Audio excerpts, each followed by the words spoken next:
Jonas, capítulo 4. E disse o Senhor: é razoável essa tua ira? Versículo 4.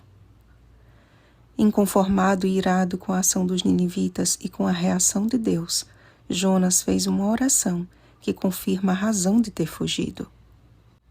O maior medo de Jonas não era o de enfrentar a violência dos ninivitas, mas de que o perdão divino os alcançasse.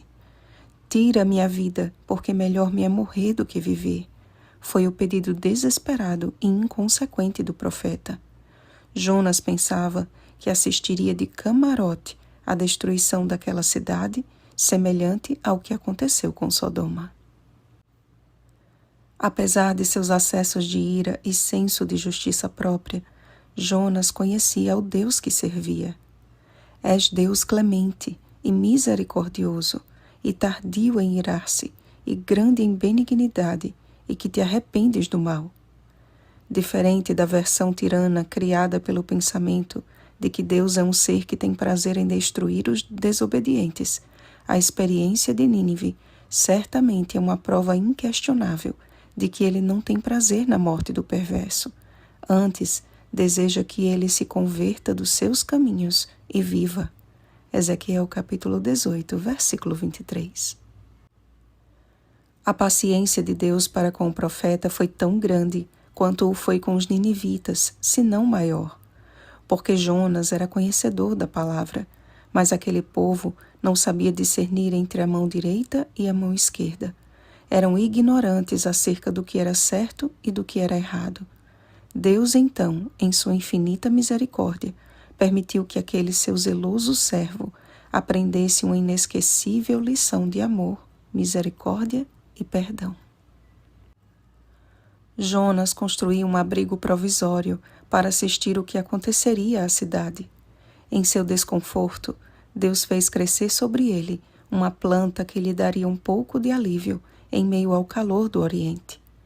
O fato de ele ter se alegrado em extremo por causa da planta não deve ter sido só pela sombra que ela lhe proporcionou, mas é bem provável que o nascimento sobrenatural daquela planta tivesse representado para ele um sinal de que Deus o estava abençoando e confirmando a sentença condenatória que logo ele contemplaria.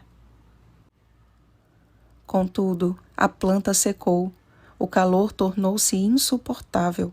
Pela segunda vez, Jonas pediu a morte, e pela segunda vez o Senhor lhe perguntou: é razoável essa tua ira? Faltava algo para Jonas. A sua vida passou a não fazer mais sentido. A sua resposta diante do ocorrido revelava algo que tem sido a principal causa das enfermidades da mente humana: a ausência do espírito de perdão. E isto não é somente um princípio bíblico, amados, mas um fato cientificamente comprovado. Não perdoar pode causar problemas emocionais e até físicos e psicológicos muito graves. O perdão não é algo que acontece de repente. Perdoei e está tudo certo. Não, amados. Exige todo um processo que requer paciência e perseverança. Percebam que Deus provocou Jonas a, mesmo sem perceber, passar pela primeira fase do processo, que é reconhecer a ira, a mágoa. Disse ele: é razoável a minha ira até a morte. Por mais que a atitude do profeta estivesse temperada de raiva, ele reconheceu seu rancor diante de Deus. Ele deixou bem claro o que estava sentindo. E Deus não nos priva de expressarmos os nossos sentimentos. Muito pelo contrário, Ele nos dá a total liberdade para isso. Se a oração é o abrir do coração a Deus como a um amigo, Ellen G. White, Caminho a Cristo, página 94. Então, Ele espera que as nossas palavras sejam a exata expressão do que está em nosso coração. Robert Enright, cofundador do International Forgiveness Institute, concluiu que o processo de perdão envolve 4 fases. São elas: reconhecimento da raiva, considerando a sua influência na nossa forma de viver e sentir. Decidir perdoar a partir de dentro e no tempo de cada um. Trabalhar o perdão desenvolvendo empatia e compaixão, descobrir e libertar-se da prisão emocional. Portanto, meus irmãos, se como Jonas você tem dificuldade para perdoar, não se desespere. O Senhor nos tem feito a mesma pergunta. É razoável essa tua ira? Responda-o com inteireza de coração. Não tente esconder ou mascarar aquilo que Deus já conhece. Não perca a sua saúde física, emocional e espiritual, acalentando sentimentos que lhe destroem pouco a pouco e lhe fazem perder o privilégio de ser reconhecido como um discípulo de Jesus.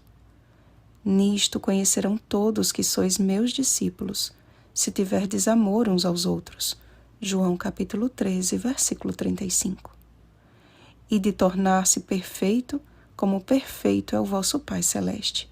Mateus capítulo 5, versículo 48. Se Deus perdoa as nossas ofensas, quanto mais devemos perdoar as ofensas de nossos semelhantes.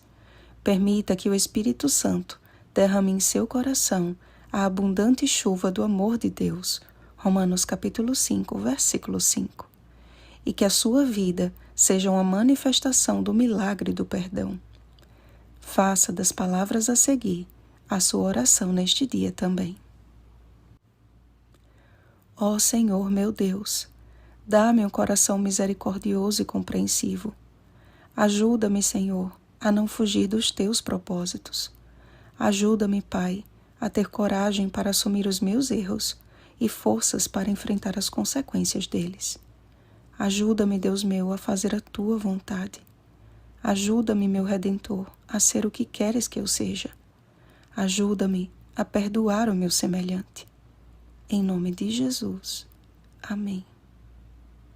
Vigiemos e oremos.